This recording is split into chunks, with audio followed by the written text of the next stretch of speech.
All right. What's up, everybody? So we got Dylan. Dylan, you're the first one I see with a hi coming in. Jeevith, I don't think I know you, but hello. Mr. Chang, there you are. Akash, nice to see you. Ayush, nice. Yvonne, hello. Arjun, what's up, man? Crispy Bills, what's up? What's up, guys? So obviously we got the ecology quiz mañana. So this is the time to kind of go over all that stuff. What's up, Kate? Is that Nuh? I don't know who that is. Eileen, hey. Akash, what's up? From Hajarian's class, Anusha. No problemo. I know Mr. H was going to do a live stream tonight, but he had some other things come up, so I think he ended up doing an in-class one after school. So if you're from Mr. H's class and you're joining in, welcome. Excuse me. I just finished my dinner. Just got back from jiu-jitsu, had a little dinner, took a shower, and now we're here doing a little review. It's nice to see everybody. It is a test. This is a test. This is a full-on exam.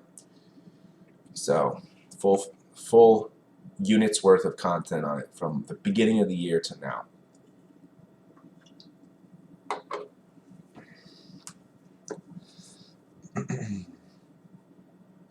All right, Ananya, you're coming in with your first question. Can I go over the connection of the carbon cycle to global warming? I can do that. I will do that. What's up, Grace? Avni, nice to see you as well. Samuel, nice. What's up, Samuel? Angela, I got a question. And then someone at the bottom there, ooh, that's a tough one. Venusoir? Vigneswar? That's a tough one. For me. So let's start with the first one from Ananya there. Can I go over this connection of the carbon cycle to global warming? For sure. So basically the connection between the carbon cycle and global warming is like highly connected. So global warming is essentially the idea that the Earth is heating up due to an increase in the greenhouse gas effect. So you basically got the greenhouse gas effect is a situation, and I'll pull up some visuals to help us here. I think that's always helpful.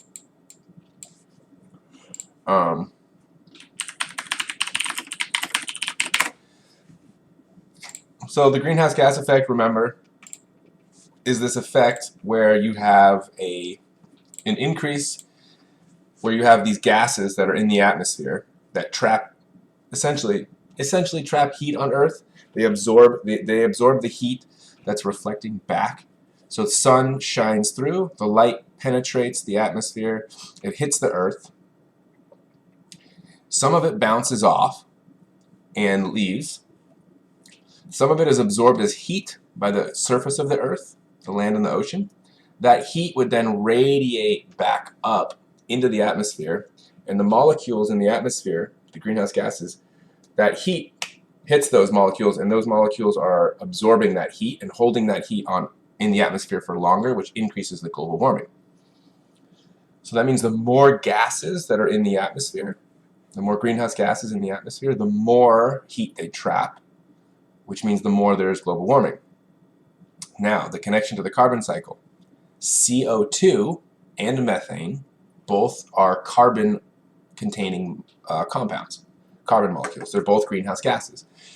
The more CO2 and more methane that's in the atmosphere, the more global warming occurs. So the more that carbon dioxide and other carbon-containing gases are released into the atmosphere through the carbon cycle or through man-made effects on the carbon cycle, the more global warming occurs.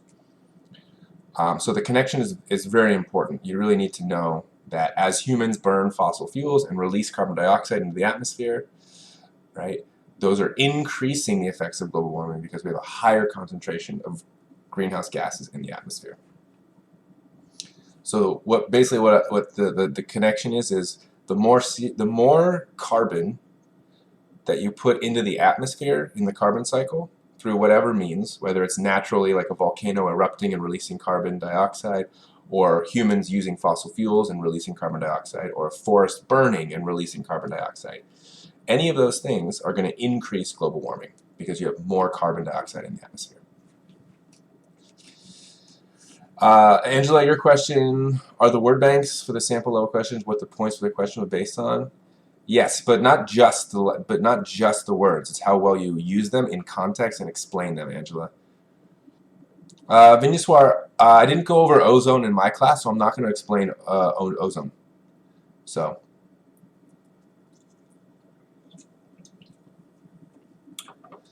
Irene, I believe just look up BioLearner.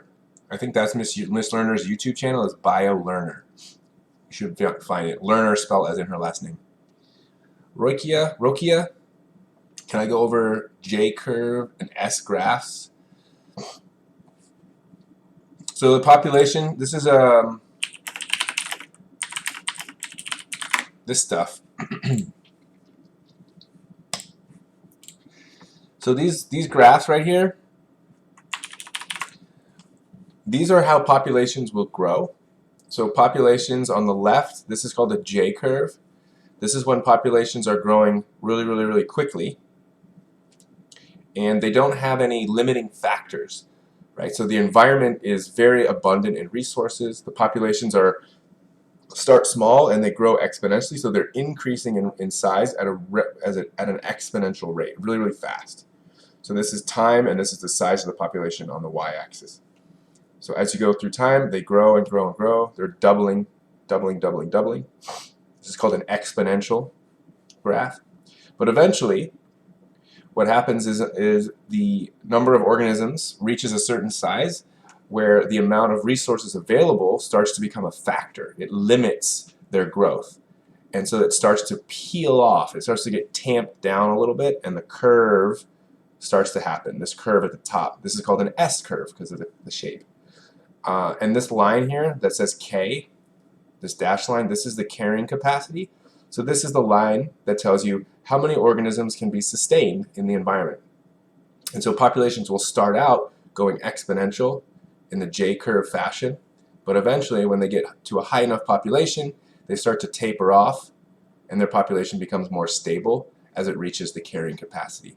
And the carrying capacity is determined by population, mostly by the limiting factors in the environment. So the availability of food or water or competition or predators, those are what would limit the population's growth. That's the difference between J and S curve. One shows the beginning of a population growth, the other shows what it looks like as it's reaching its carrying capacity. Archita, nice to see you from Mr. Gans. Belen, nice. I'm behind on the chat a little bit, so be aware that I'm just getting to some of these questions here. Ayush. Yeah, I'm a little bit behind here, it looks like. So Ayush asked about weathering. How does weathering sedimentary rock release carbon? So carbon is trapped in the rock, and as weathering could be water or wind or rain or anything that chips away at the rock, there's a chemical process that goes on that allows the carbon to be released out of there. And it will flow back into the water systems or something like that. Tanusha, can I explain desalination?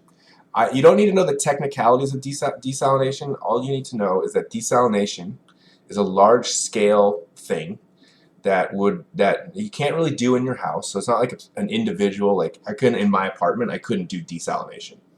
And I wouldn't really need to, but it's a large-scale thing usually. And it's where you take salt water and you either boil it and extract the salt from it, or you do some sort of reverse osmosis process where the salt is removed. But either way, desalination is removal of salt from the water, from salt water, so that you get fresh water that you can use as a source of drinking water or watering plants and that kind of stuff, agriculture.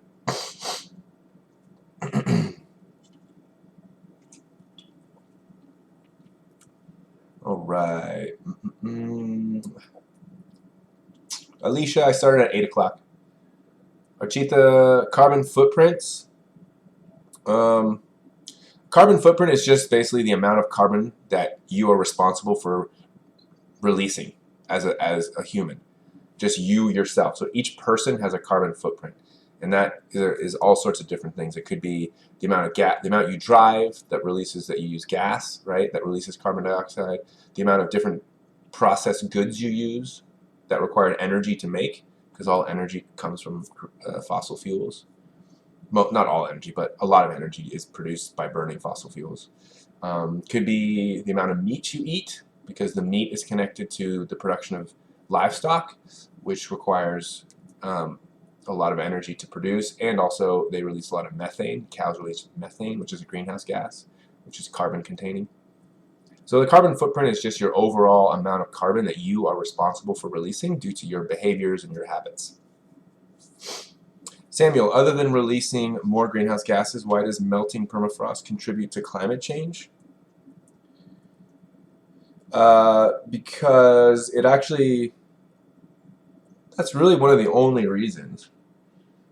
So permafrost contains trapped organic matter, right? So it's soil that's completely frozen, and in that soil you have dead organisms, dead like vegetation, all sorts of organisms that have died,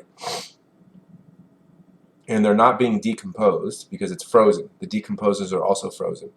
When that thaws, the decomposers start to decompose and therefore release carbon dioxide into the atmosphere. I think it's also fair to say that as the permafrost melts, it's a positive feedback situation, because as the permafrost melts, more decomposition begins, which releases more CO2, which increases the greenhouse gas effect, which traps more heat on Earth, which increases the temperature more, which melts more permafrost, which causes more decomposition to happen, which releases more greenhouse gases, heats up the Earth more, melts more permafrost, and so on and so forth. That's a good example of a positive feedback loop. Shivy, can I elaborate about water sustainability? Water sustainability is just the idea of using water in a more sustainable way, meaning trying to recycle water when we can, like using gray water, trying to conserve water by taking shorter showers, using less of it, trying to maybe eat lower on the food chain so you don't have to use as much water in the process of growing meat, like raising meat. Water sustainability is just this general concept of saving water so that we don't run out of fresh water. Kate, there's going to be approximately 40 questions, including the A-level. Bunny Lover, does the heat trapped in the atmosphere, or does the heat that's trapped join the atmosphere, or is it a blanket separate from the atmosphere? No, it's in the atmosphere. The heat is actually contained in the molecules. The molecules are getting heated up. So the gases trap the heat by holding onto that heat themselves. So the atmosphere itself gets warmer. It's not a separate layer. Jeevith, can I explain the relation of the man-made water cycle to the natural water cycle?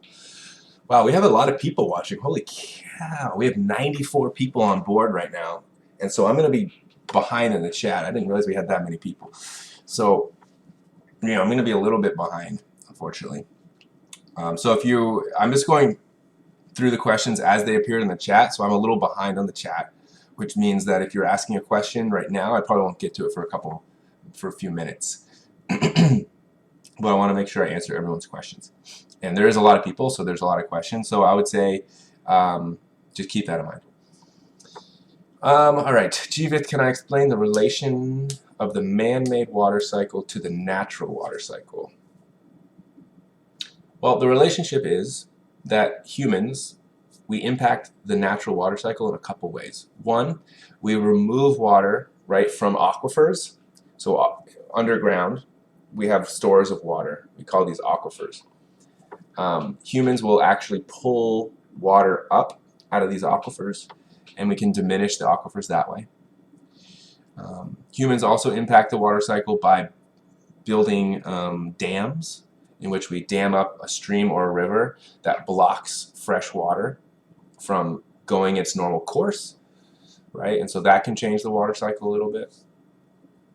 Humans also use a lot of water and then dump it into the bay. So all of our wastewater from all the houses, we eject that after we treat it at wastewater treatment plants. We eject it into the bay, into the estuary, San Francisco estuary, and that sort of it's not altering the water cycle so much as it's changing where the water is located. So it could put more fresh water into the estuary, changing the salinity of the estuary, for example. We also build a lot of buildings and a lot of roads, which coat the surface of the earth with an impermeable layer of concrete and other materials. So when it rains, the water can't seep down back into the aquifer, and instead it runs off the surface into our storm drains, and that also goes to rivers, creeks, and the bay instead of going into the aquifer. So humans block water from percolating through the soil into the aquifer, and instead that water runs off into streams, rivers, and the bay. So it changes again the location.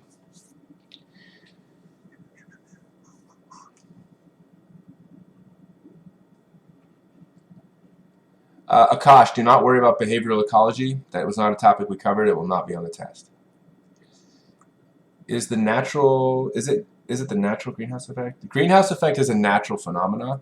Humans are just causing it to be increase the effect at an unnatural rate.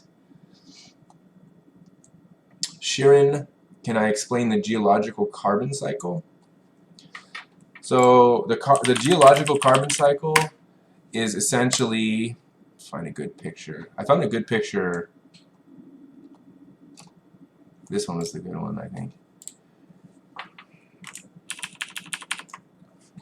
Wow, that's actually not as good. That one has low quality resolution somehow. I found one that was exactly like this before, and it had higher quality res. I don't know why. Well, whatever. We'll have to use it because I don't see a different one.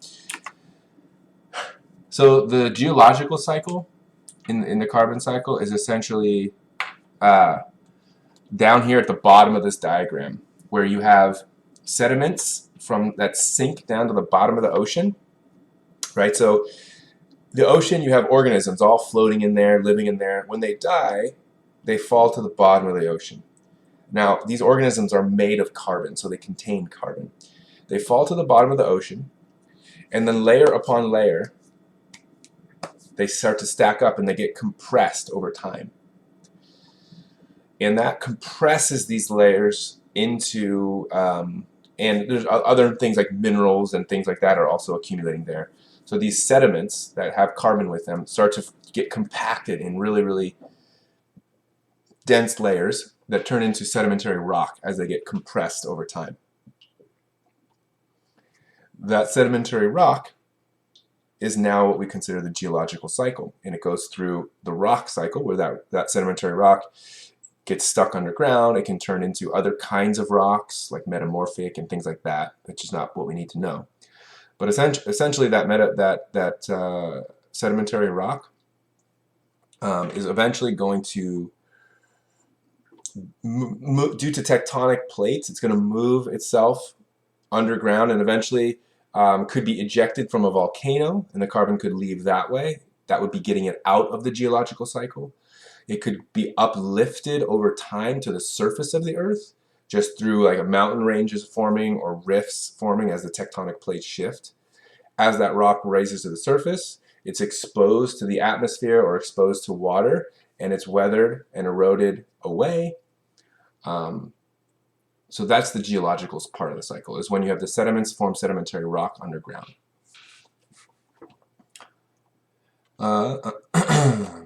Wow. So many questions. Holy cow. Yeah, guys, this is insane. Yikes. I can't keep up with all these questions, to be honest. It's a little bit exaggerated than last time, huh? Like, I'm looking here, and I'm like not even halfway down the chat at this point. This is insane. So I'm not going to be able to answer everyone's questions, but I think you can be listening along, and hopefully you can get some of your questions answered.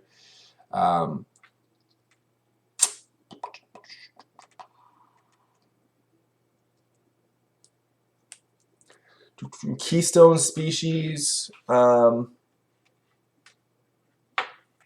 Keystone species. Those are just the species at the top of, usually at the top of a food chain that are really important for maintaining the rest of the food web. And if you were to remove them, it would cause the food web to collapse. So they're just especially important species to the food web.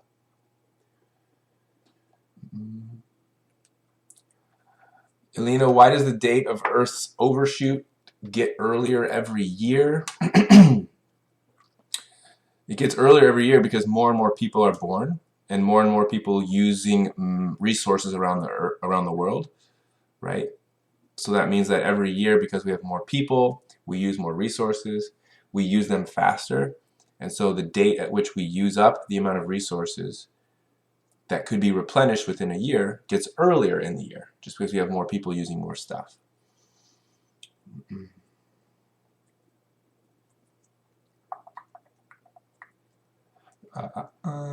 may, Ankita, you may have to label some things. You may have to label stuff. Yeah, maybe.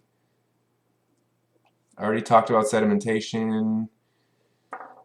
Alicia, the exam is like the other test, but it is a little bit longer.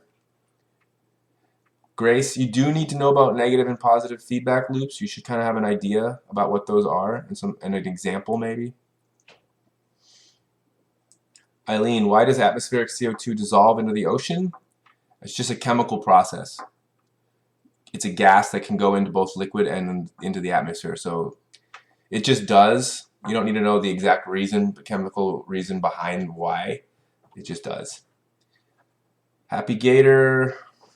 I already went over how does a man-made water cycle relate to the natural water cycle. I already talked about that.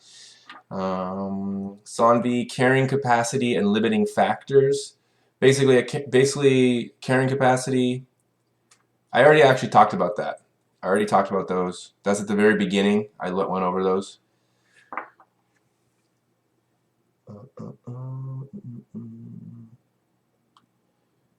Is freshwater a renewable resource?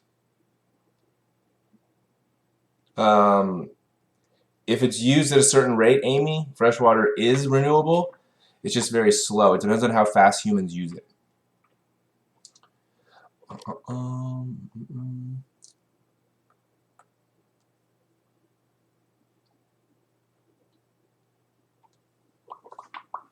What else?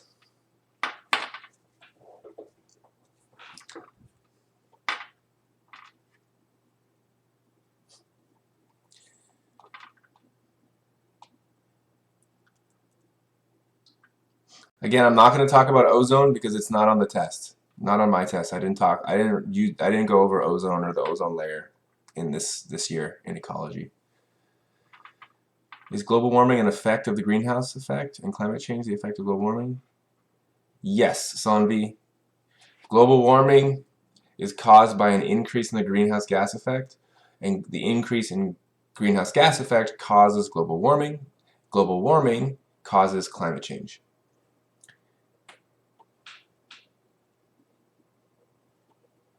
Thanks, Juliana. I like when I see people who are helping out other people in the chat, like a mole as usual, Juliana helping answer people, Akash, nice. Pratyush, something like that, Pratyush. The melting of permafrost decreases albedo. Yes, that is true. All those people, everyone asking about ozone, I'm not going to talk about ozone. Not talking about ozone. How are the water cycle and carbon cycle related? How are the water cycle and carbon cycle related, Ananya?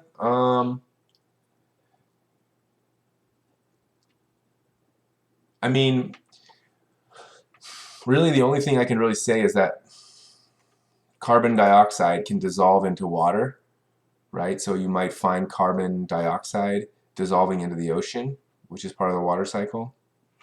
And flowing water can cause weathering of rocks, which can release carbon from sedimentary rock.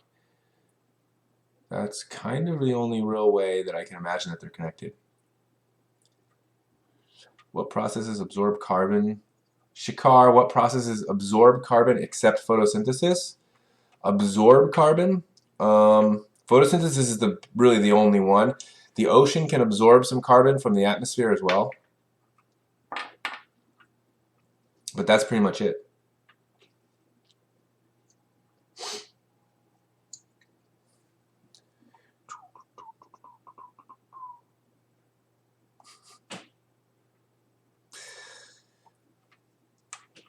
I like if someone just asks, was it a tie? What is on the test tomorrow? Thanks in advance. What is on the test? Imagine if I just told you everything. That's exactly every single question. Will there be Minecraft later? Could be. Could be Minecraft. I'm not against it. Sharon, can I clarify the meaning of biodiversity? So biodiversity, it's simple. Biodiversity is just the variety of different species that exists in an ecosystem. So an ecosystem with high biodiversity has a lot of different species. An area with low biodiversity has very few species, so less complex food webs. Akash, water cycle, how it goes from the bay to the house and back? Well, from the bay to the house, it's a long route, right? Because it has to be from the bay. The bay is like where it goes after the house. So it's like the last. So to get back to the house from the bay, you would have to do evaporation, right?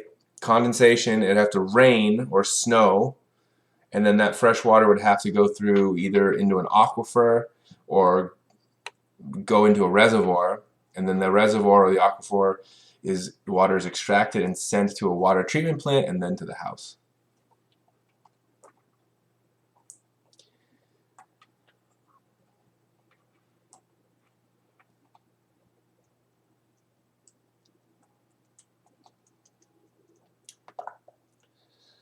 Does the geological carbon cycle occur over the time span of millions of years or billions? Millions. Happy Gator. Millions is good.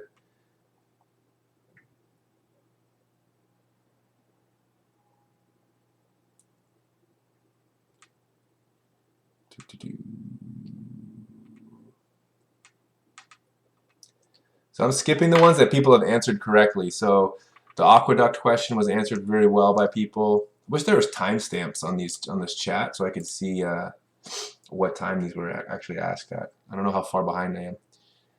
What happens to the leftover waste stuff? Ayush, do you mean like from wastewater treatment? That stuff is put in a landfill. It's buried underground. Kate, is digestion an example of metabolism? Yes.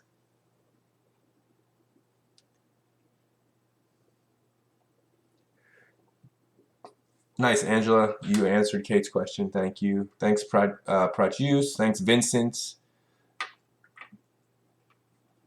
Dog Rusty. Thank you guys for helping people out.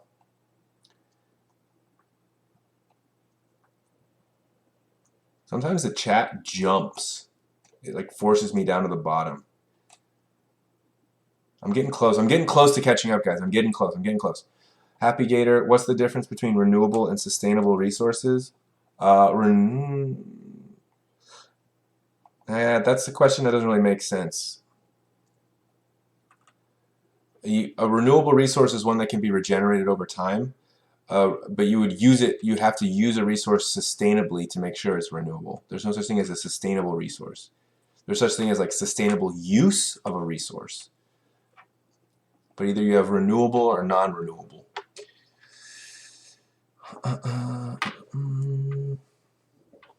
Vedika, can I explain the biological and geological cycles? I already explained the geological cycles. That's all the stuff that has to do with sedimentary rock at the bottom of the diagram you're looking at right now. The biological cycle is all the parts of this diagram that have to do with plants, animals. So anything that's connected to plants and animals or decomposers, that's the biological cycle. So respiration and photosynthesis, carbon going in and out of plants and in and out of animals, and decomposers into the atmosphere and back, or into the ocean and into phytoplankton. That's the biological cycle. Biological cycle is typically faster, so sometimes it's called the rapid cycle. The geological cycle, where you have the sediment rocks and the rock cycle and all this stuff underground, is much longer, so we sometimes call that the long-term cycle.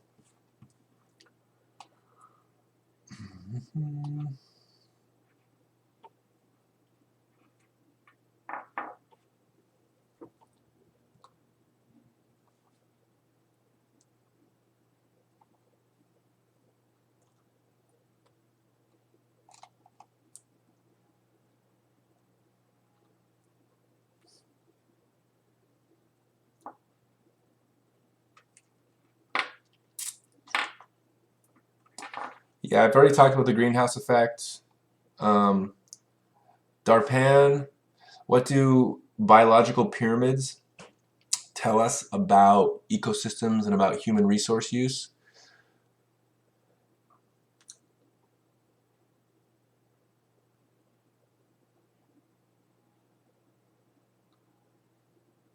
Well, biological pyramids tell us about ecosystems. They tell us about how as you move up a food chain, the number of organisms decreases, the available energy decreases, the biomass decreases. Basically, as you move from the bottom, the producers, to the top of a food chain, almost everything just decreases. Just the number of organisms, the size of populations, the actual biomass, like the weight, if you were to add up all the weight of every living thing at that level in the food chain, it's less than the level below, which is less than the level below. The available energy is less. So it tells us a little bit about that about ecosystem. What does it tell us about human resource use? I mean, it can inform us about how we should think about using resources that are related to food webs, meaning there's less at the top, which means that we should be careful not to ruin ecosystems that have top predators because they're more susceptible. I'm not quite sure what else what you mean, how biological pyramid could tell us about human use, resource use. It could inform us about how to use resources better, but it doesn't tell us about how we're using them. Mahir, do we have to do feedback diagrams? Not for my test, not for my test. But Mahir, you're not in my class, so I can't answer that question for you specifically.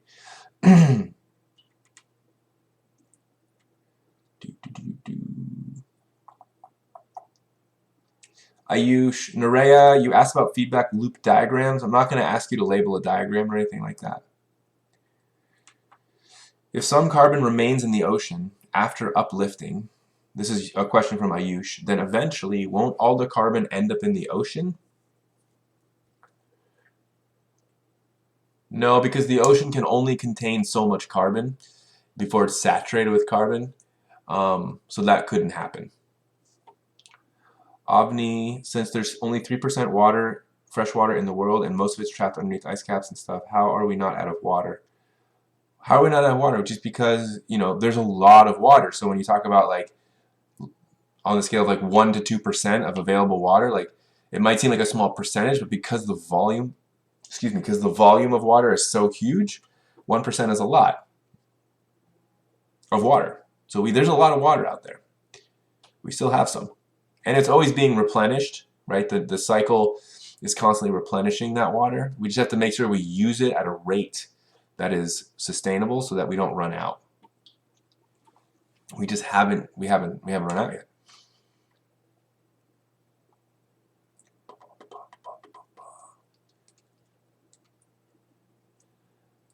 Catherine, you want me to explain the greenhouse gas effect? The greenhouse gas effect was something I had right here.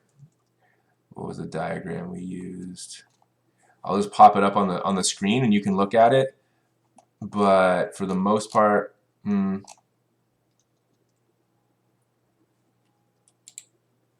a good one. Where was this one? There's a better one back up here, I think.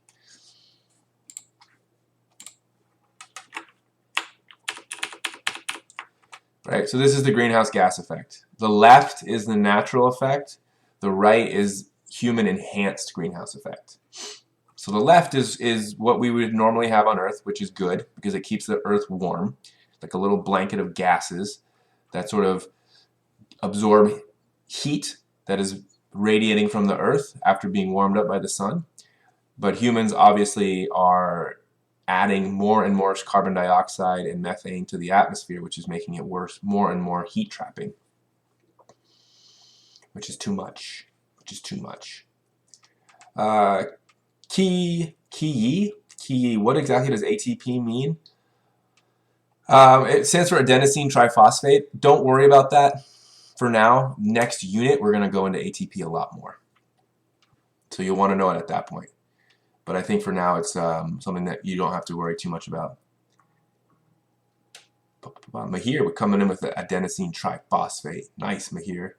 Amol, thanks again.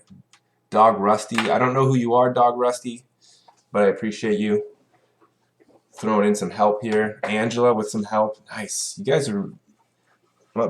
I really am impressed with some of the people here helping everybody out. And you guys have some good answers, too. Some good answers thrown in there. I'm almost caught up to the beginning of the chat here, I think. Or I thought I was.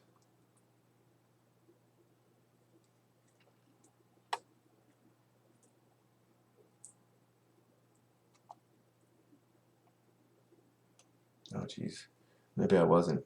Oh, I don't think I was. I thought I was getting caught up. But actually what I realized is that it doesn't tell me 100% how close I am to the front. What else we got here? Oh my god, actually I wasn't caught up. Holy jeez. You guys are insane. You guys are insane. It's too much. That's crazy. All right, I'm just gonna do my best. I'm doing my best. I think even if your question doesn't get answered, you're just hearing explanations of a lot of different concepts. So hopefully it's still beneficial to you, even if I don't get your question, which I'm going to apologize for, just to straight up. But you know, I'm inundated with chat. It's not easy to go through all this, and some questions take longer to explain than others. So.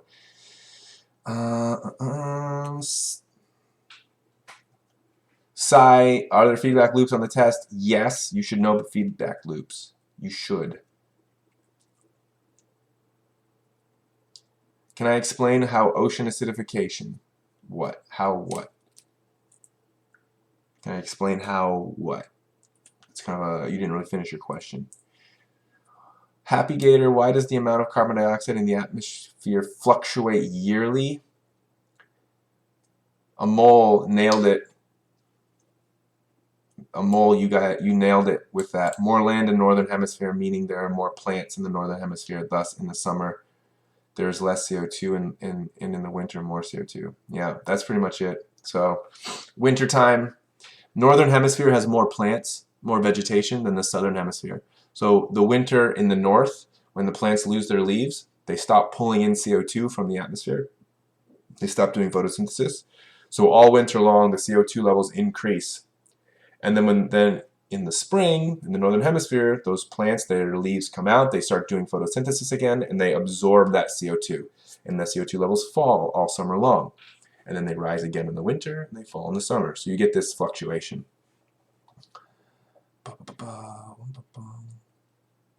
What's an example of a positive feedback loop? I give the example, and Amol coming in again with the ice cap melting decreases reflectance of the Earth, increasing heat trapped on the Earth, increasing ice cap melting. Yeah, that's a good example of a feedback, positive feedback loop. Sanvi is what Amol gave you there. The melting of the ice, polar ice caps, reflects less light as they melt, which warms the Earth up more, which melts more ice, which reflects less light.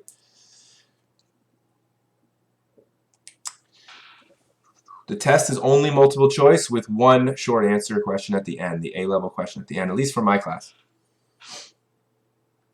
Of Avani, what does carbon have to do with volcanic eruptions? So when a volcano erupts, it ejects carbon into the atmosphere. So carbon is trapped in rock, and so when a volcano erupts is melted rock and gas and all sorts of stuff that has come from rocks that have melted under the core of the earth, or under the surface of the earth rather. And so that ejection of all the material is a lot of carbon dioxide and carbon released from the volcano into the atmosphere. Mr. Chang, you should be able to activate timestamps, the 3 dots to the right in the chat box. Oh, appreciate you. Got it. Thanks. Got you. So that was at 8:31. Oh my God, I'm 12 minutes behind the chat. That's insane. 12 minutes behind. I'm sorry, guys, because we're at 100 viewers basically. So I'm slow. I'm 12 minutes behind. Let's keep going here. Renee, how is climate change a threat to biodiversity? Well, basically, biodiversity is the amount of species that exist. So species have to be able to adapt, right, and change to keep up with the changing climate. And so if the climate changes too fast, the weather gets too different, the climate changes, more storms, global warming, the average temperatures increase, sea level rise, all these different factors, the ocean's getting more acidic, all of these things are happening so fast that organisms can't keep up and they can't evolve and adapt in time to get used to, quote unquote, these new conditions. And so they start to die. And as organisms die, they might go extinct. And as organisms go extinct, biodiversity goes down and is decreased.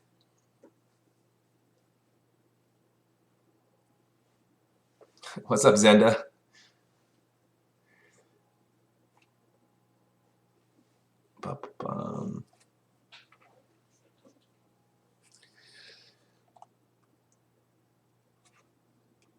I may play some Minecraft a little bit later, Ayush.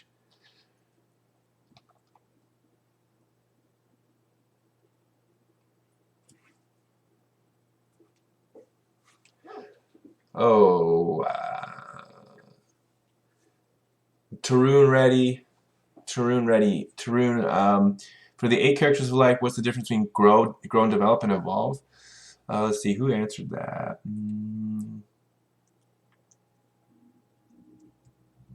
Dog Rusty, nice. Yeah, grow and develop is one organism itself. Evolving is the entire population of organisms changing over time. So grow and develop is one organism changing throughout its life. Like, so for example, humans, we grow and develop. We start as an infant, we become a toddler, we go through puberty, we reach reproductive age, right? We reach old age. That's growing and developing. Evolving is the whole species of humans evolving to adapt to their environment over time, or like one species evolving into another species.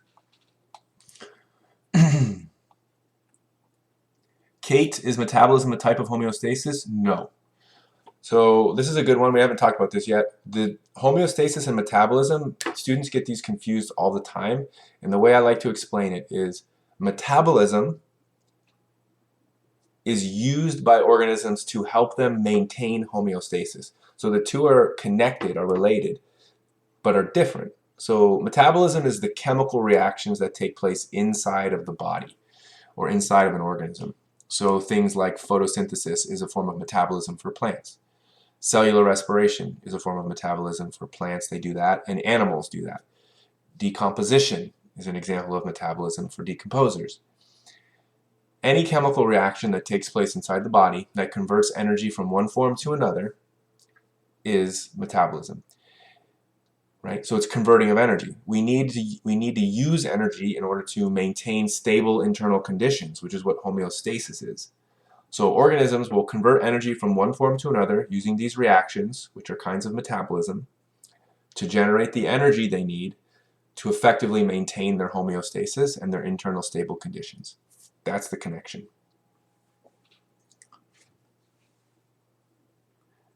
Derek, you want to explain how ocean acidification happens?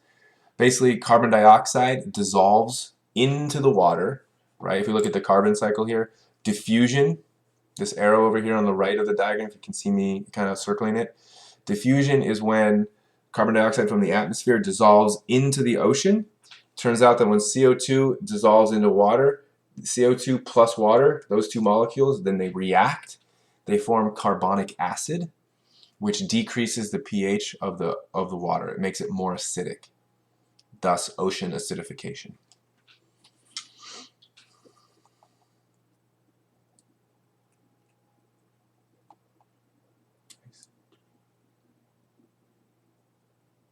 Dylan, nice. I like your answer, Dylan, when you talked about extreme weather as a non-population dependent limiting factor.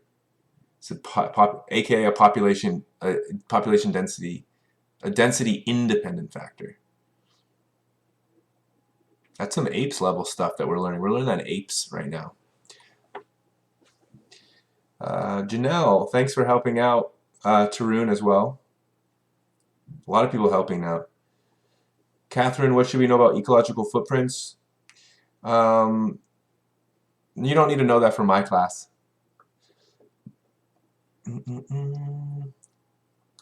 Alex, is electricity a secondary source energy, and is it produced using primary? And it is produced using primary sources, right? Yeah, electricity is a secondary source of energy. I didn't teach it like that, so I'm guessing you're from Miss Lerner's class. I didn't teach it like that. Like, I guess like a primary source of energy. I'm curious if is she talking about like light as a primary source, or maybe even chemical. I mean, light on for Earth, light is the primary source.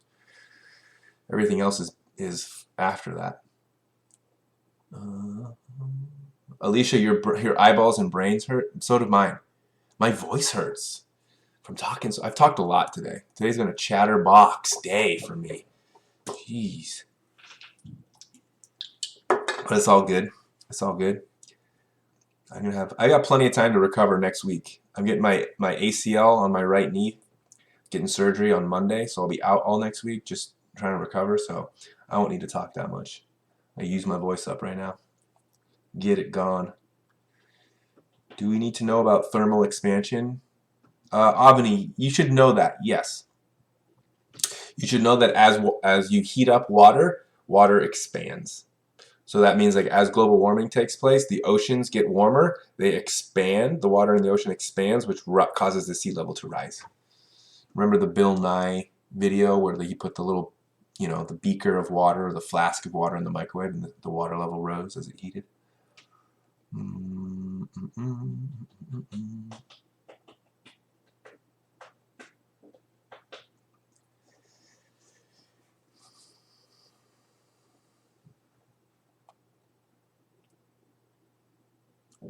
Why does ocean level rise? I'm seeing a lot of good answers. Mahir, rising temperatures, yes. Angela, the melting of the ice, yes. And thermal expansion, Amol, nice. Tarun, can I explain the pH scale and what is acidic and alkaline? That one you could look up, my man. Look up pH scale and you'll be able to see that one's pretty straightforward, right? Lower pH is more acidic, higher pH is more basic or more alkaline. Nitin, can I explain what a limiting factor is? I think I'm 15 minutes behind now. Jesus. Can I explain what a limiting factor is? A limiting factor, you could look that up, couldn't you? I'm gonna try and catch up to the front of the chat right now. So any question that I feel like you could just Google, I'm gonna just say Google it and move on. So you can Google what a limiting factor is and just read. Shirin, what is an exponential rate? It means that an exponential rate is how fast something grows. So this is like this J curve on the left here, this graph on the left, this is an exponential rate where it's shooting up at that kind of a rate.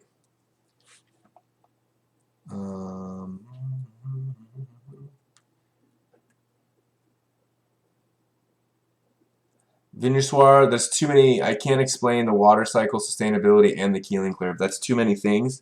I'll come back to that in a second if I have time. I'm looking for questions that are a little bit more, maybe a little bit better as far as like getting at some things we've been talking that are maybe better for explaining some more nuanced things. If you can just look something up online, Anabiotic. Which is biotic, viruses or bacteria? For sure bacteria, right? Viruses are borderline. They're probably both. You could probably think they're both biotic, actually. They're both biotic. Yvonne, what is the short-term and long-term parts of the carbon cycle? I kind of already explained. I explained that. And Derek, yeah, Derek, that's correct. Derek helps you with that one. I think short-term is biological and long-term is geological. So like, where is it? Where is it? Where is it? Where is it? Boom. No, here. Yeah. So short-term is anything that's up here in the atmosphere, basically. Anything that's connected to the atmosphere and to plants and animals and the ocean. Like this stuff moves quickly. It comes in and out of the water, into the atmosphere, into plants, into animals. All of these stuff, this is short. Long-term is down here at the bottom. When I'm talking about fossil fuel formation, sedimentary rock formation, anything underground is long-term cycle.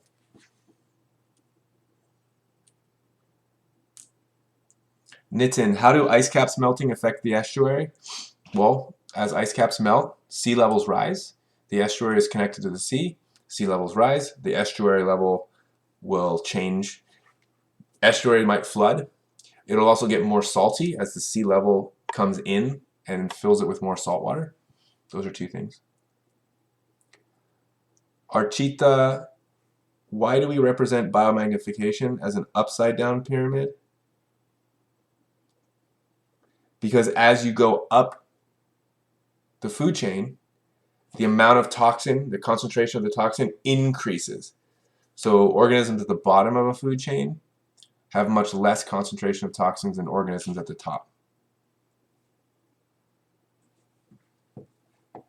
So it's the opposite of, it's like the opposite of energy. Energy goes down as you go up a food chain, toxins go up.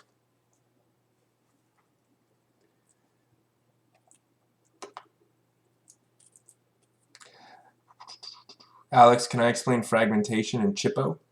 Let me think. So habitat fragmentation, yeah. So that's just basically when you build roads, fences, anything that can sort of divide a habitat and cause organisms to be unable to traverse that habitat, and so you effectively make smaller regions because organisms can't get across the road or they can't go through the fence. That's what we mean by habitat fragmentation. And it's not so good for biodiversity because it decreases the space that organisms have to gather the things they need. All right. I'm officially, it's been an hour, so I'm officially going to go ahead and skip to the front of the chat now. I'm going to the front of the chat. So any questions that I haven't answered, I am not going to answer. I'm going to the very front of the chat. So I am caught up to the front of the chat just to make this more real time at this point. So I am back to the front, and I'm seeing people talking about overexploitation, over-harvesting.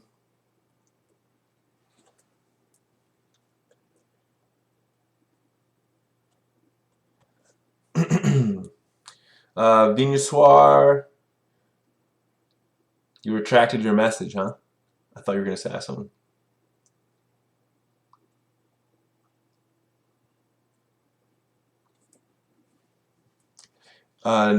Nitin, if a natural water cycle precipitates fresh water, why isn't water a renewable resource?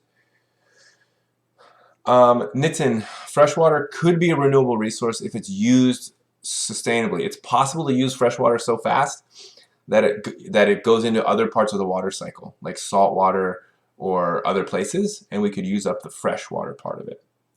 It's just, if we use it faster than it can be precipitated, right, that's the problem. Mr. Chang, you're going to make a Discord? I don't really know how that will help me, though. How would that help to ask on there than on here? It's still like the same volume. I'm still getting the same volume of questions. That's the problem. It's volume. Yvonne, how does ocean acidification affect marine organisms? Basically by causing shells to be thinner and not form as well. So these organisms that require shells, remember the video I showed in class with the coccolithophores and the foraminifera, these little tiny microscopic shell-based organisms at the bottom of the food chain? Yeah. Think also coral reefs are affected, right? Yeah. No, explain examples of human activity in the greenhouse effect. Just burning of fossil fuels or deforestation, right? Or livestock, raising livestock, they release methane. Those are kind of examples. Maggie, what is reclamation in the 3C section? Reclamation is you take the water. So you know how part of the man-made water cycle is releasing wastewater, right? After it goes through a water treatment plant. So instead of releasing it into the bay, we can capture that, we can reclaim it, thus the reclamation, and use it, right, to water plants or for agriculture. That's what we mean by reclamation. Janelle, for the A level question, we will have 2 choices to pick one. For my class, there's just going to be one. There's not going to be a choice. I'm just picking one and using it. Maybe for other classes, they're giving you a choice. For me, I'm just picking one and using it. Inia, what's up, Inia? Should an A level question be more concise or more detailed? It should be a mix. You should have detail, but in a concise way. Remember, I only give you a certain space to write that box. So you want to include as much as you can, but you should also consider not trying to write too much, I think. It's kind of a balance.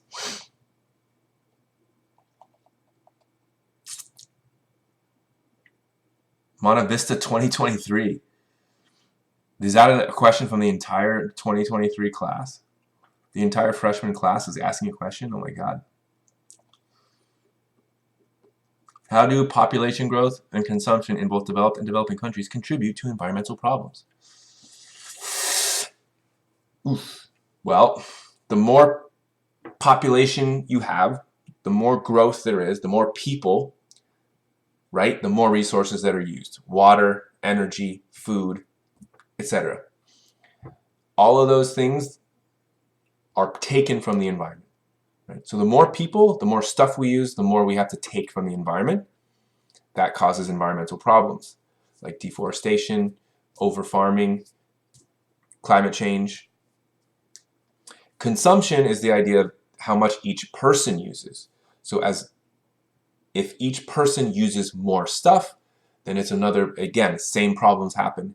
So it's just 2 things. You can have more people is one issue, but the people that exist, if they use more, each person uses more, they overconsume. Again, both of them lead to the same problem of overconsumption, of using up of resources in the environment that can lead to environmental problems like pollution, increase in release of CO2, which causes global warming, deforestation, all that stuff. Vinswar, what is the relationship between natural and man-made water cycles? Because humans withdraw water from the natural water cycle to use, right? So we pull fresh water by damming things up and using reservoirs, and we also extract it from aquifers, and we then take that fresh water, use it for our own purposes, and then we eject it into the bay where it becomes salty. And then you have to wait for that water to be evaporated and go through the natural water cycle till the fresh water is available again.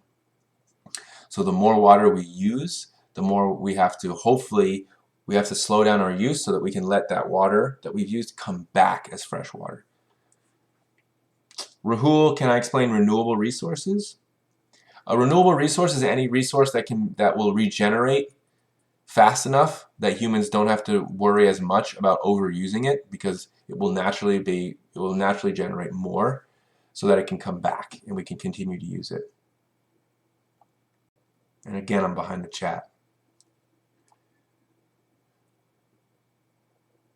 Samuel, don't worry about the difference between a community and an ecosystem. It's not on the test. It's not on the test. It's not on the test. Jesus. And I'm way behind the chat. I'm already behind the chat. It's crazy.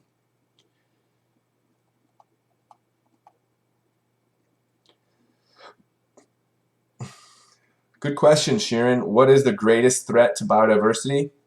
Habitat loss is probably the greatest threat. So habitat fragmentation and destruction. But I think in the future, climate change could take over as the greatest threat. But yeah, habitat loss is probably the worst one right now. I already explained the greenhouse effect.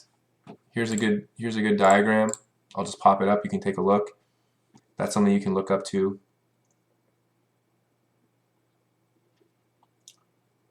Archita, can I explain pH levels? What about pH levels do you need to know? I mean, just pH levels is a measure of how acidic something is. So the higher the pH, the less acidic it is. The lower the pH, the lower the number, the closer to 0, the more acidic it is. And acidity is just a measure of the presence of hydrogen ions in that situation, in whatever you're looking at. Renee, I've answered the question. I've answered this question, the relationship between the natural water cycle and the man-made water cycle, a million times. I'm probably not going to answer that anymore, unfortunately. So that's something you can kind of try and look up again. But I've answered that probably 3 or 4 times. So I think I'm going to move on.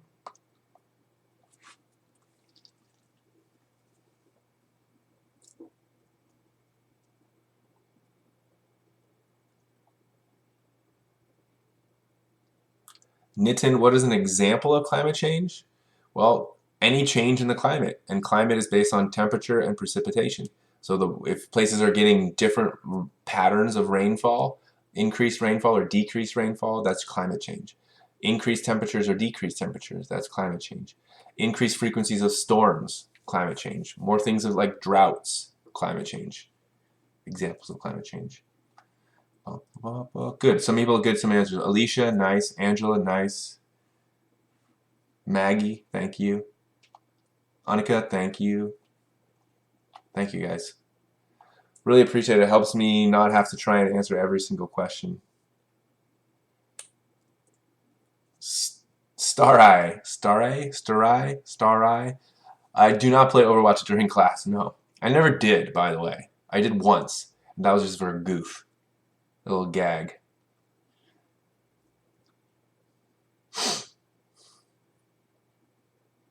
Okay, I'm jumping forward again to the front of the chat because I'm trying not to like. I don't like to be behind because it feels like I don't know. I just don't like that idea. Kevin, wouldn't population be the biggest threat to biodiversity because it causes habitats? Sure, Kevin. Yeah, that's like an indirect thing you could say, but a direct effect is habitat loss. Like if we're talking about direct.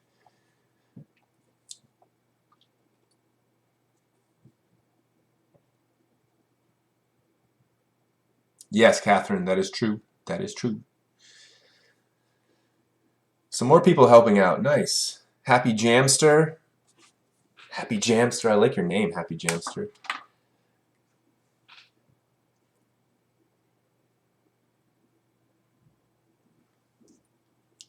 Mahir, thank you. Ryan, thank you. Jack, appreciate you. Sarah, is there a specific definition of resounding to the environment? Responding. Oh, like one of the characters of life is responding to the environment? Is there a specific definition? I don't know. I would say just the way I would describe it is just any action or behavior that an organism might have in which it reacts to some change in the environment. So yeah, it's not like there's not a specific definition though. That's a tricky one.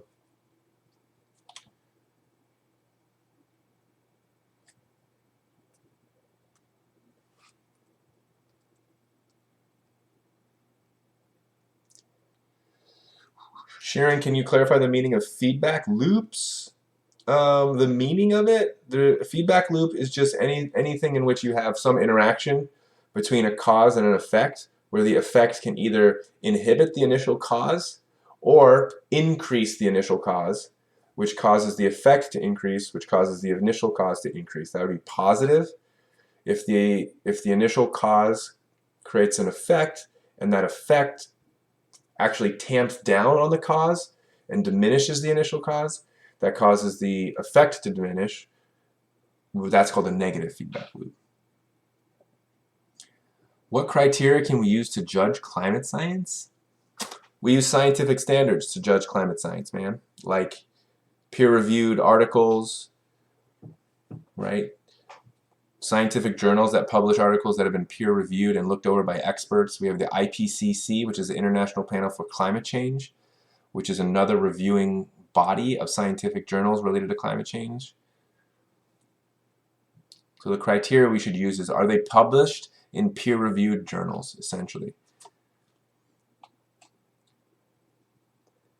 A lot of questions about feedback loops.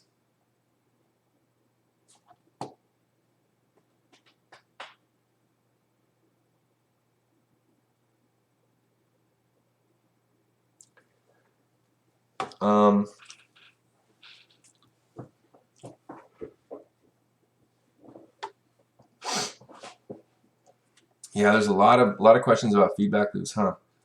Annika.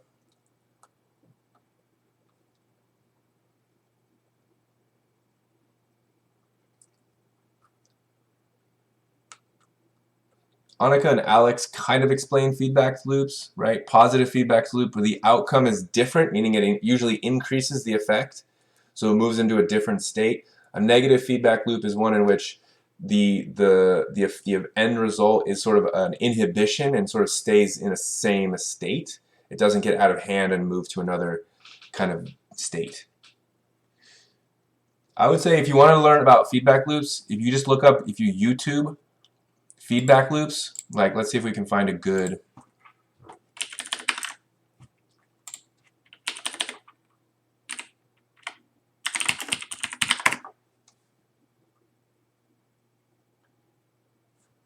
This is a TED Ed video. That's probably pretty good.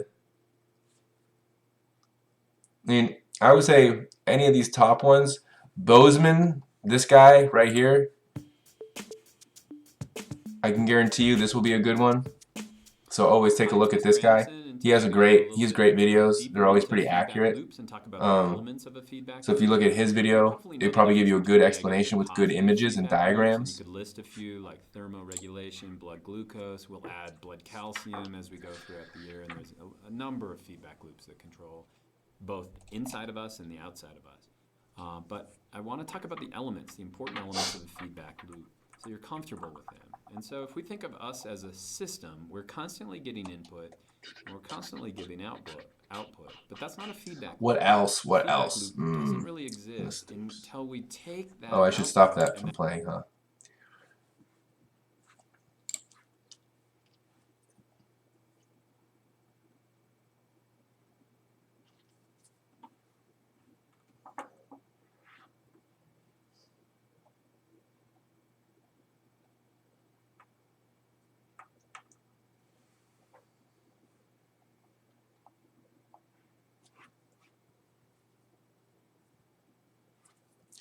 So a lot of people are asking about feedback loops. I'm going to be honest. It's not a huge part of my test. So I'm going to go ahead and stop talking about feedback loops. If you really want to know about them, just pop on a YouTube video. There's tons of really good YouTube videos about it. But it's not a huge part of my test. It's just not. So I don't want to waste time. But I've been talking a lot. It's been over an hour. I'm going to get some water right now. So I need a drink. So I'm going to fill up my my Erlenmeyer, a little bit of my flask, and I will be right back.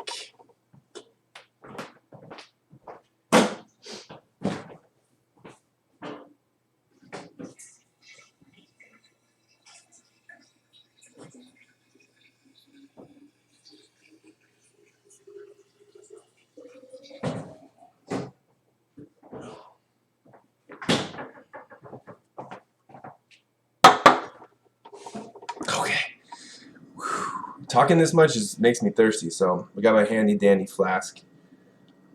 I know that Juliana in class today appreciated this flask. This is I bought this flask for the sole purpose.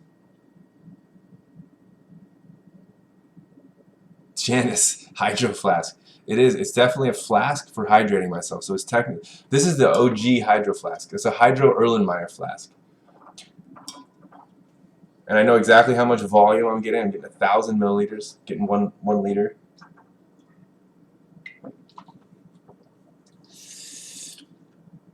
But yeah, the water just tastes more scientific coming out of this. I imagine this is what Bill Nye drinks out of when he's just chilling at home.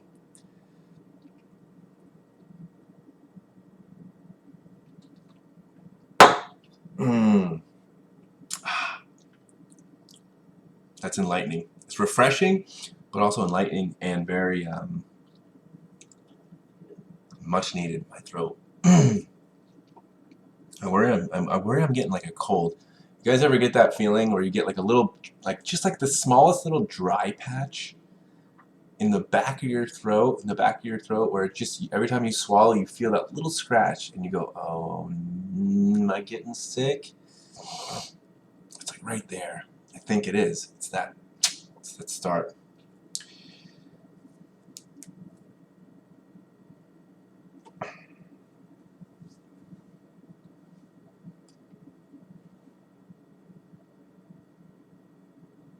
So yeah, as you can probably tell. Hey, what's up, Blue? How you doing, man? My year's been really good. I forgot you're at Slow. A lot of studying already? It's only October. You guys have midterms and stuff coming up?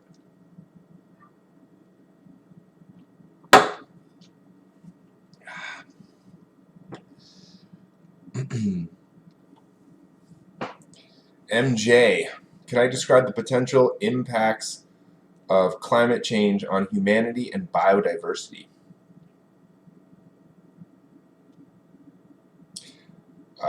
Well, the impacts, biodiversity is going to go down. So as biodiversity decreases, as animals go extinct because they can't adapt, biodiversity decreases. Biodiversity is very important for humanity because humans rely on all the different variety of species in the world for materials for building, for food, for medicines. We rely on them to regulate cycles, regulate the climate, purify our water. There's so much that we rely on them for. So as biodiversity decreases, humanity will be impacted in negative ways as well. And all those things will cause us humans to suffer.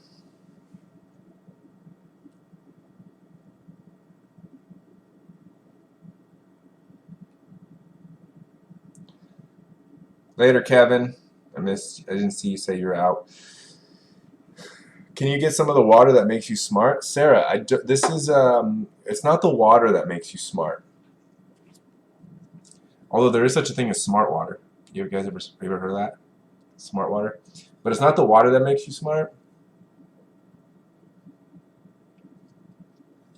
It's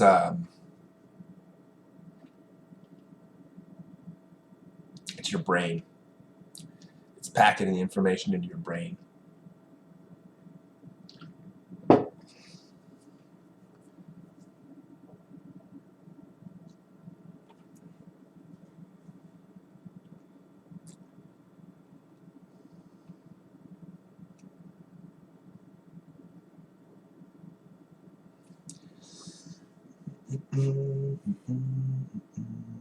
Whew. Okay. I might have to wind down here in a second. I think my brain power is diminishing. Key. How is sedimentation related to the carbon cycle? It's how sedimentary rock is formed. So carbon gets trapped at the bottom of the ocean in the form of sedimentary rock. That process is called sedimentation. So as carbon falls to the bottom, layer upon layer, gets compacted into sedimentary rock. And that process is called sedimentation.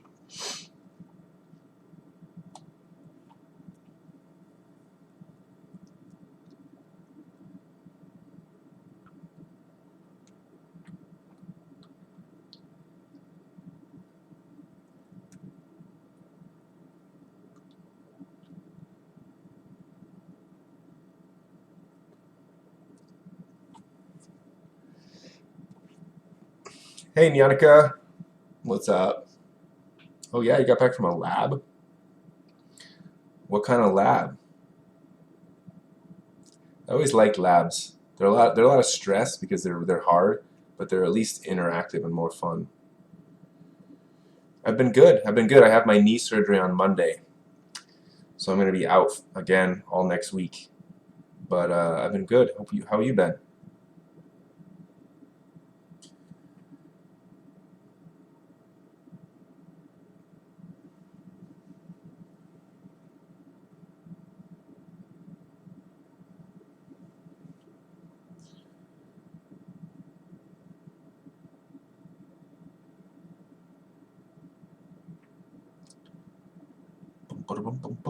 Can I describe some strategies for adapting to climate change? Yeah, I could do that.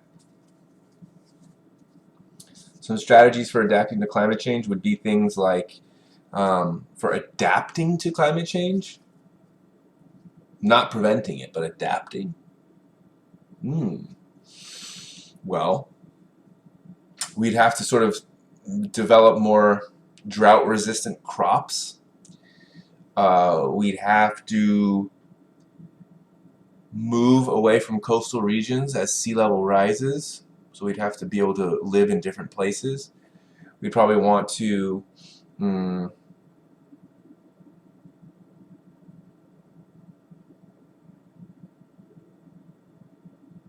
those are the two that I can think of off the top of my head.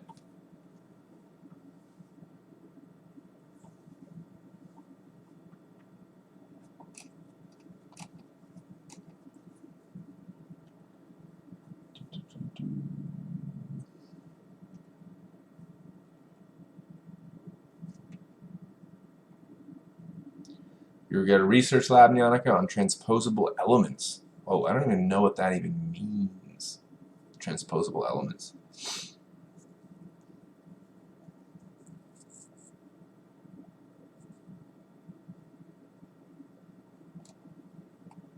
Okay. Sharon, where does methane take place in the carbon cycle?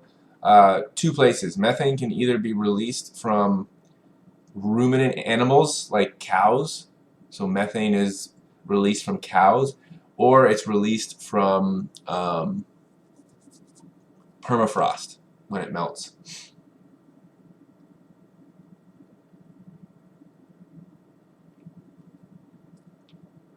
Yeah, but basically farts, cow farts. But it actually is more from cow burps.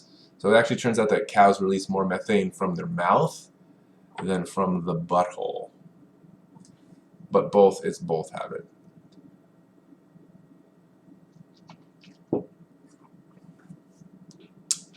Ayush, how come coral gets bleached and doesn't die? So bleaching, a coral is bleached when the temperature rises too much, and so coral has a symbiotic relationship with an organism inside of it. When it gets too hot, that organism inside of it leaves. I don't know if it dies or if it leaves. I'm not sure. I can't remember which one. But either way, that it loses that symbiotic relationship, so it becomes less healthy. But if the temperature goes down, that symbiotic relationship can return and it can become more healthy again.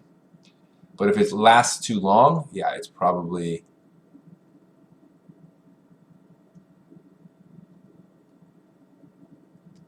gonna die. Is it okay for learner students to ask questions at school? Yeah, of course. Anyone can ask me questions, totally. I'm available at lunch and tutorial almost every day. Almost every day. But yeah, our classes are not exactly the same, so it might be different. Might just be different.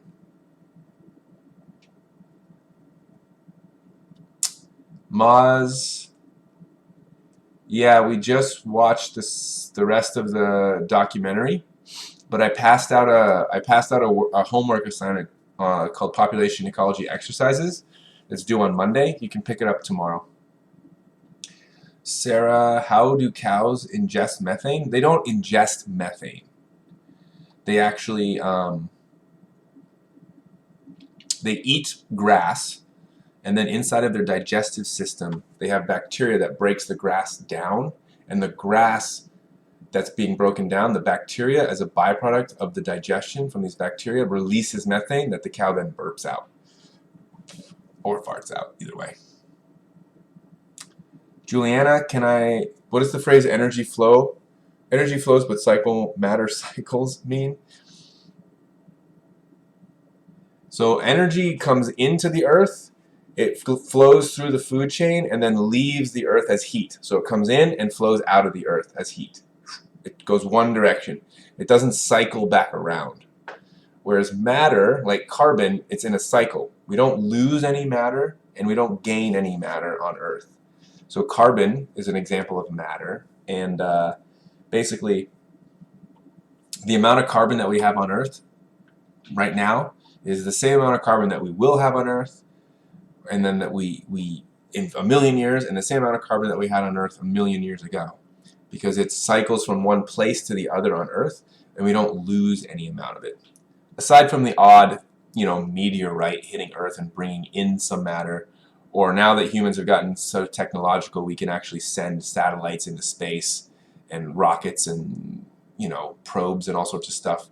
So we lose a little bit of matter that way, but mostly the matter that we have on Earth is the same as it will always be, and it has always been. It just moves from one place on Earth to another. So it cycles. That's kind of the idea.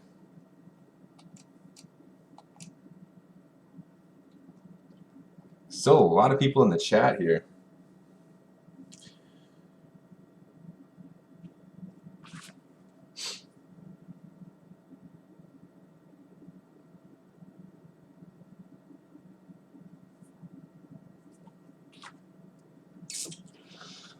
Whew, man, I'm getting a little tired. What do we got? Anything else here? Janice, is the decline in seagull population linked to climate change? Was that an example that another teacher used? I don't think I used that. I don't know. That one I can't answer. I know that one.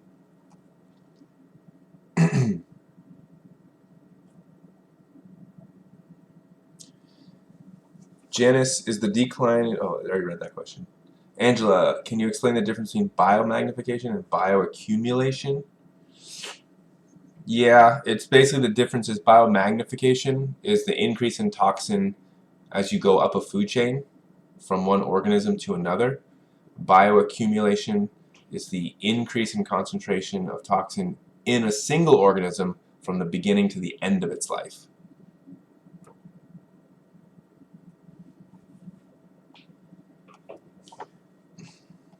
Renee, why do some pollutants lead to biomagnification? That's a good question. It turns out that some pollutants are more likely to be able to get stuck inside of an organism's fatty tissues. So some molecules are what we call fat soluble, and they actually can get, when they're ingested by an organism, they get stuck inside the organism, inside of its fat cells.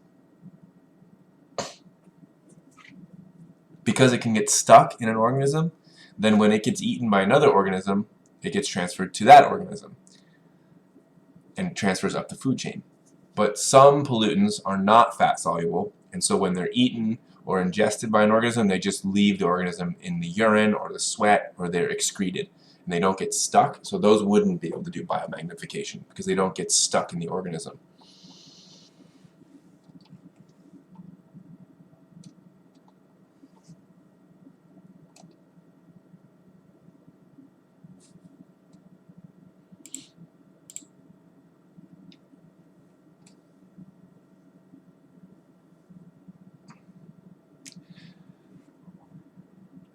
Let's see.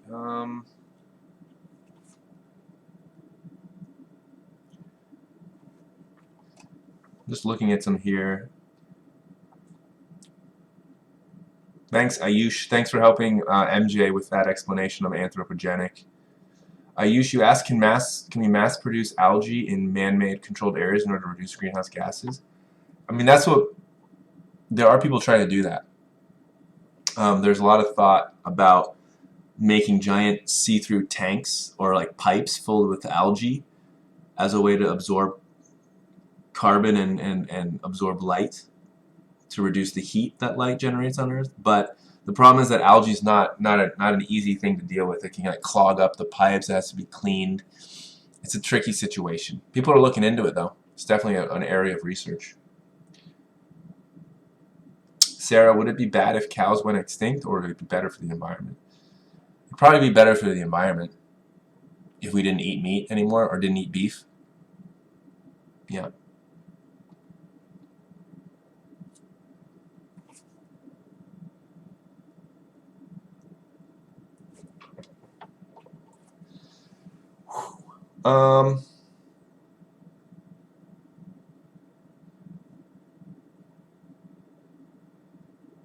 Okay, I think, how does global warming cause climate change? Right. Well, just because, so Ion, how does global warming cause climate change? The warmer the Earth is, the more changes to weather patterns will occur, which can cause climate to shift. It means more rain in certain places, higher temperatures in certain places, more severe storms. That's the idea. Thanks, Ryan, for helping out with that explanation. I like your like, bam, climate change.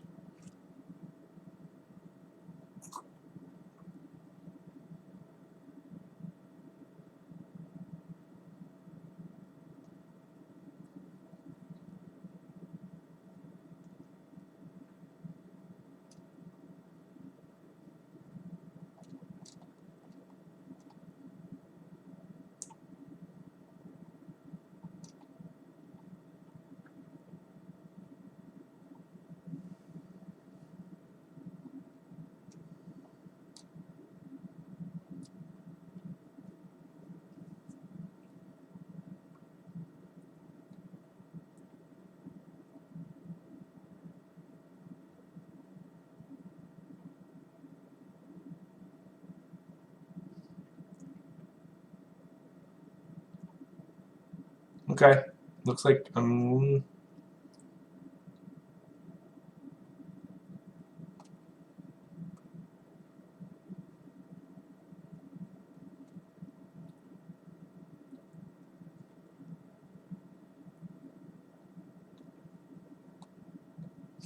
someone's asking about fitness routines.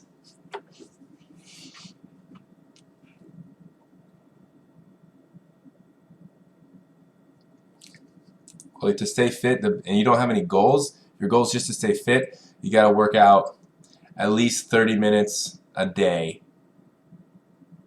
4 days a week, at least, and eat. But you have to eat healthy too. That's the problem. That's the problem. You got to eat healthy. You can't just work out. You got to eat healthy. Do like lift weights for an hour. If you really want to stay fit, lift weights 3 times a week for an hour. Do a back and bicep day, chest and tricep day, a leg day, and then in between those days, throw in 3 days of at least a half hour of cardio, like bleachers, running, like jogging for a few miles, some sprints. So you got 6 days, and then take 1 day and just chill. And then on top of that, eat healthy, and you're golden. You're golden. But most people can't do that. People don't have the discipline. They don't have the discipline. They can't do it. Okay. Shall we? Just for a touch, just for a sec here. I'm kind of over answering questions. We'll see if I start playing how many people bounce, and then I can answer questions in a more relaxed environment. You know, it's one thing that's really bummer about that having done jujitsu and having gotten issues with cauliflower ear. I can no longer, my right ear, can no longer, like, earbuds don't really work. They fall out in my right ear now. Because I got some like cauliflower calcium buildup from getting hit in the ear too many times. So like the hole is like oddly shaped in there, and this thing just falls out. Like if I go for a jog, this just constantly falls out. So I have to go for a jog like this. I put this in here, and I go for a jog. Or I use these guys.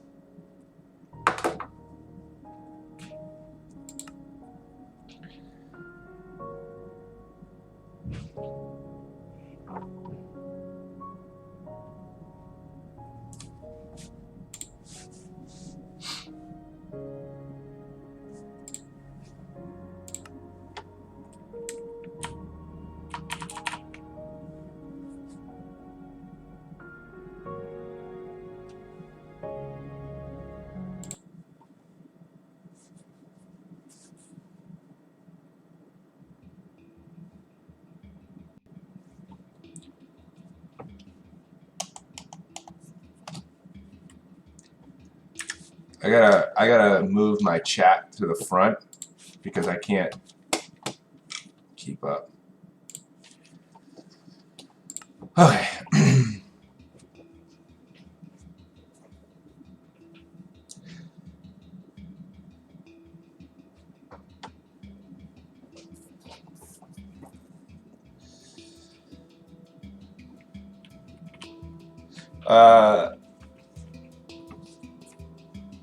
I mean, I'll answer questions a little bit while I'm playing, but I'm not going to be like scrolling through the chat, so it just kind of depends. It just kind of depends.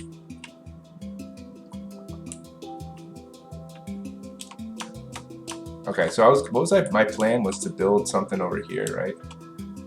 I don't really have a goal. I should have a goal, huh, in this game. I'm just using sandbox mode.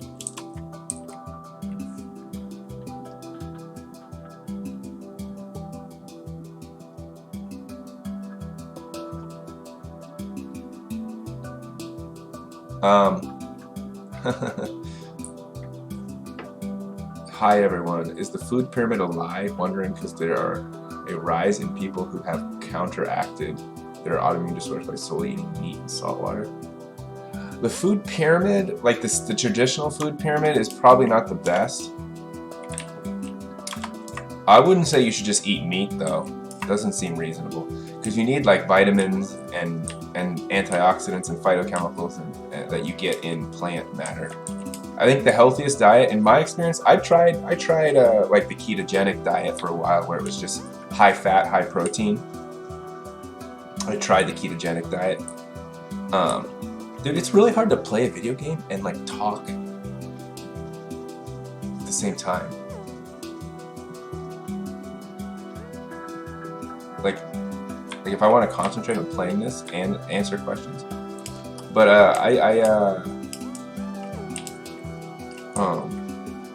I did the ketogenic diet for a little while.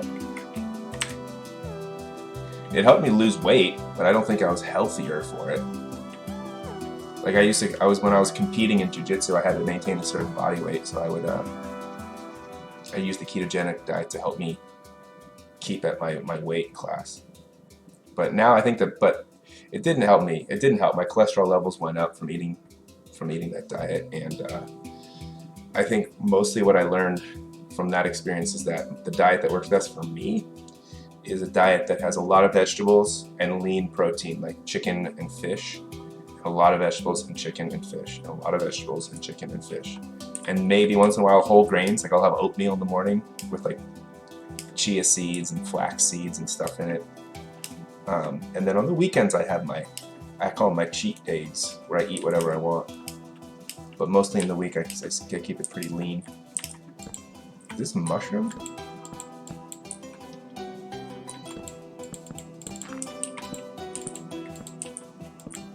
Oh wow, it's a one-hit kill. But wait, I'm not... Oh, it's sandbox mode, so you can just sort of level stuff really quickly. I see. So what should I do? See, that's the problem. It's a sandbox mode. Now I don't have a goal. I'm gonna flatten out some area here. And we'll build something.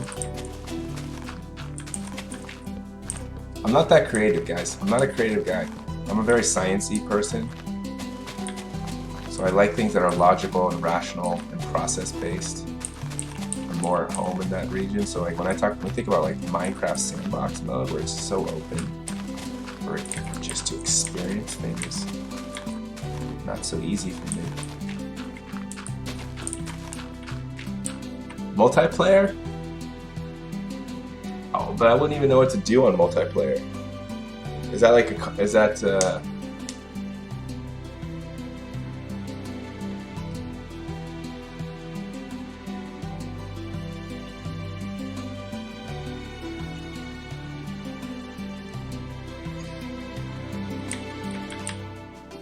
Is multiplayer where you like compete? Is there like objectives in a multiplayer system?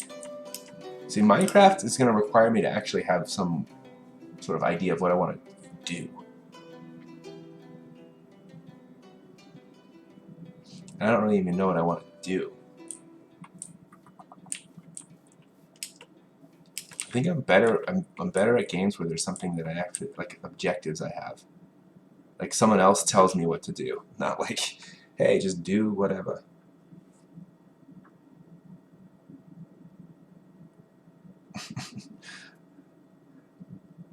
Blow stuff up, play multiplayer, find a woodland mansion.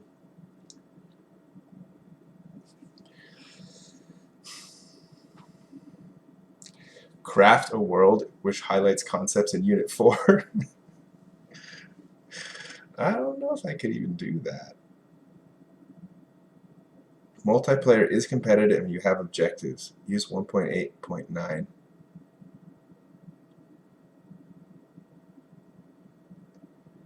Hey Ashley, what's up Ashley? Thanks for stopping in. Can I explain how taking water from the natural water cycle and putting it in the man-made water cycle causes us to run out of water?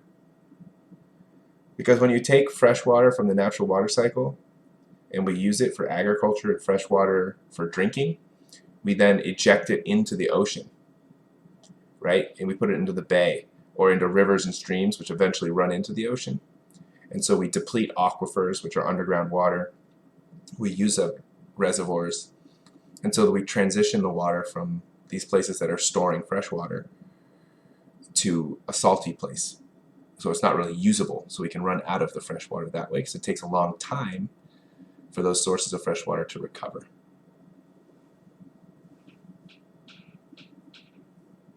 I hope that helped you.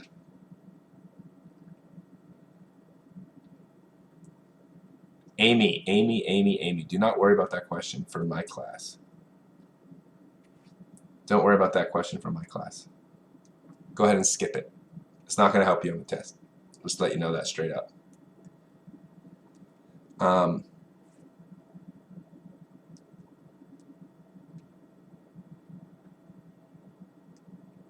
The other one, Annika, is that it could be, so burning fossil fuels, yes. There's another one that you could say, which is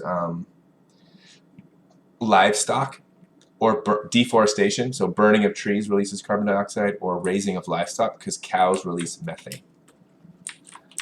Actually, I don't even know what I'm doing in this game because I don't know how to get access to materials here. So I can just take this stuff, like, let's say I wanted, hold on, let me see, go back real quick, save and quit the title. What is how does multiplayer work? I guess allow access.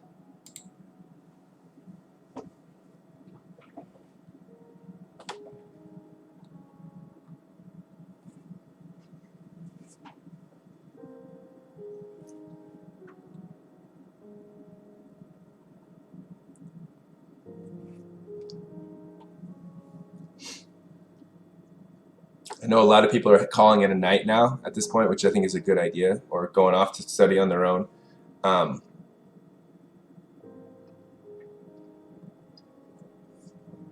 appreciate everyone who stopped in and saw and chatted. Thank you all. I hope you guys all the best, or wish you all the best on the test tomorrow. A lot of you guys I don't know because you're in different classes, so I won't see you. But if you ever stop by, just remind me of your names and all that. But good luck. Good luck to thee. And if you're in my class, I will see you tomorrow. And again, remember, try and get at least, ideally you should get 8 hours of sleep tonight. But if you really feel like you need to stay up a little bit extra to study, you should at least get 6 at a minimum to even think about functioning at a level that would be like acceptable for a good performance on the test. Okay?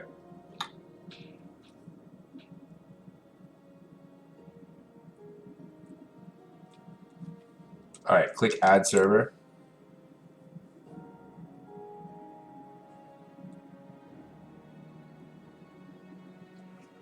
So,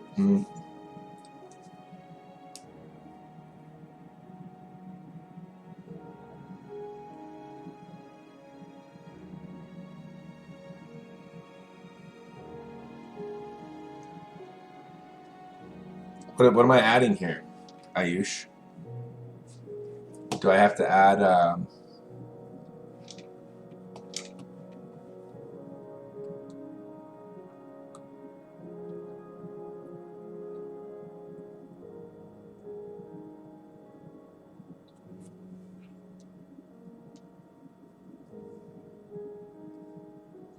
So I drink from a. This is not a beaker, actually. Technically, this is a flask. This is a flask. It's an Erlenmeyer flask. There's another kind of flask called a round bottom flask, which is like more obviously round on the bottom. I drink from this just because, you know, it's just stylish. It's stylish. It's chill. It's my science, my way of imparting science into my hydration.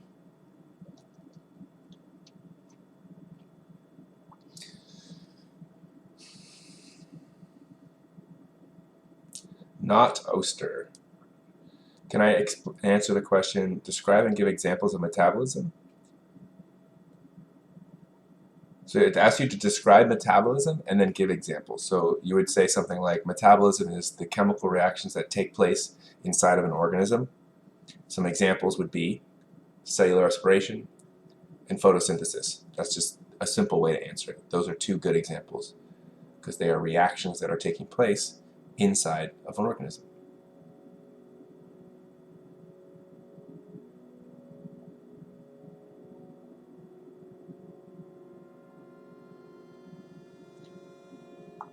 Get on Discord and figure it out what server you want to join. Man, I haven't been on a Discord. I don't have Discord downloaded, I don't think, on this computer anymore. I think Discord is something that I would have to set up again. And I'm not even going to be able to play for that long. I got to go to bed here in about 10 minutes. I realize it's almost 10. My own personal goal is I don't like to stay awake past. I like to be getting ready for bed by 10 o'clock. So, isn't mining covered in Unit 5? Is it Unit 5? Yeah, Unit 5.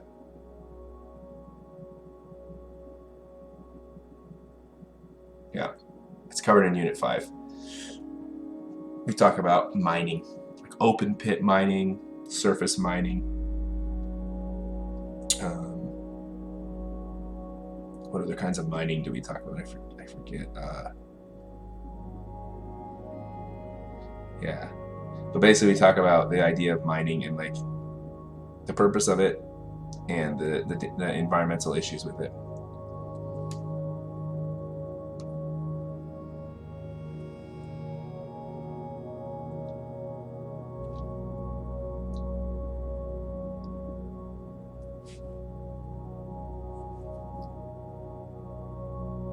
So what's the server? I'm looking at this. It says Play Hypixel. Is that what that is?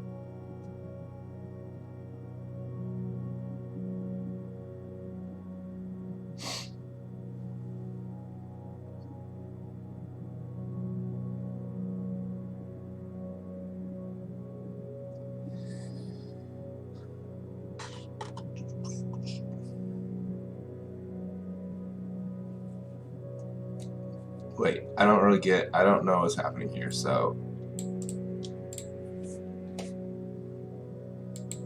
Server name versus server address. Go to server address, then type in a server link.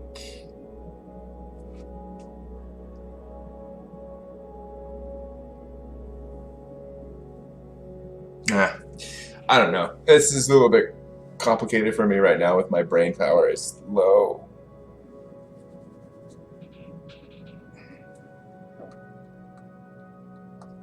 I got onto Minecraft thinking I would play a little bit, and then all of a sudden my brain power is shot. I think this might not work today. I think it was too intense of an office hours session. There's too many questions, too much talking, too much answering.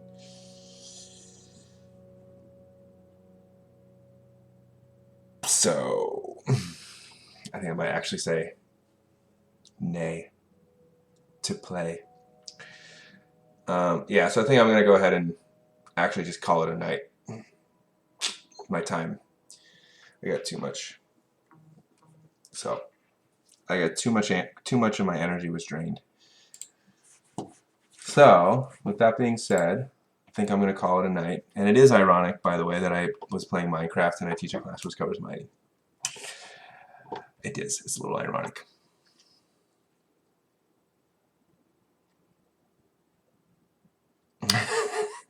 You're getting so frustrated. I'm sorry. I'm sorry. I teased you. I will. Next time we can do this on one more chill. Um, a time when there's like more of a chill office hours. Maybe when there's not like 100 people asking me 1,000,001 questions, and it just sort of drains me. I think I'll do better on a more chill night. So I might do a stream next week sometime, even though I'm going to be out all of next week because of my surgery.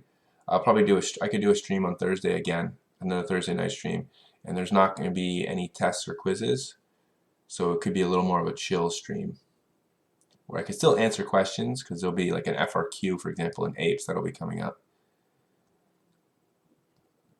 But I don't know. We'll see. We'll see how I feel. But I think that's it for me tonight. Yeah, you could ask other teachers to do it. The other teachers do it. I mean, Miss Lerner had a stream tonight between 8 and 9, so I looked at hers. She had like at over 50 people on hers at the same time as I had 100. So like that's 150 people. Miss Chow did one earlier today. Mr. Hajarian usually does one, but he didn't this week. So, you know, it's just you guys are crazy. I feel like at any other high school in any other place, maybe like Lynbrook, but like most other high schools, the average high school in the United States, I wouldn't have 100 students asking me 1,000,000 questions about climate change and the carbon cycle. You guys are just insane. You guys are off the charts, which I appreciate you. It just drains me. It's just an energy drainer. So I think I'm calling it. So everybody, I hope, you know, I wish you the best of luck tomorrow. You're gonna do fine. I know it's a lot of you, all you guys are freshmen, so it's like your first big science test of your high school career, and you're probably like, oh my God, I'm gonna fail. Oh my God, my life depends on this. Nah, it doesn't. It doesn't.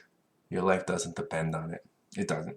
It's you know, you'll do fine, and even if you don't do fine, you'll be fine. It'll all work out in the end. But I get it. I understand the nerves. I think you'll be all right. You just gotta relax. Gotta relax a little bit leading up to it. I think at this point, I would say it's 10 o'clock the night before.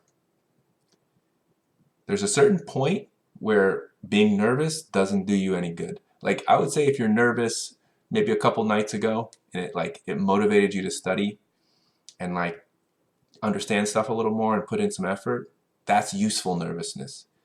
The nervousness that's you're feeling right now, if you are, it's not that useful. It's just going to make you not sleep as much. It doesn't do anything for motivation because it's almost too late at this point. So at this point, you go, and you just let it go. You just relax. You know, just take a nap. Take a nice 8-hour nap. Wake up in the morning, have a little bit of breakfast, and then just go take the test. Go write some letters down that you think answer the question the best, and then put it to bed. That's all there is to it. At this point, that's all there is to it. Meditation is important. Meditation is good. If you can learn how to meditate, I highly recommend it. But mostly what I've learned after meditating for a while is like just every once in a while when I find myself like ruminating on something or like getting in like thinking about something too much, I check myself. I go, oh wow, I'm caught in a loop of thought, and I just breathe out, and then I just sort of okay. But that takes a while to get better at. When you're young, I feel like it's not as easy.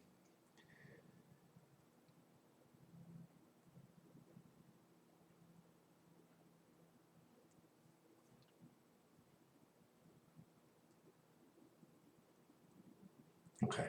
All right, everybody. Twas nice. I'm going to go to bed myself. So appreciate you all. Have a good night. Peace. Fist bump. I'll see you on the other side. Have a good night. I'm out.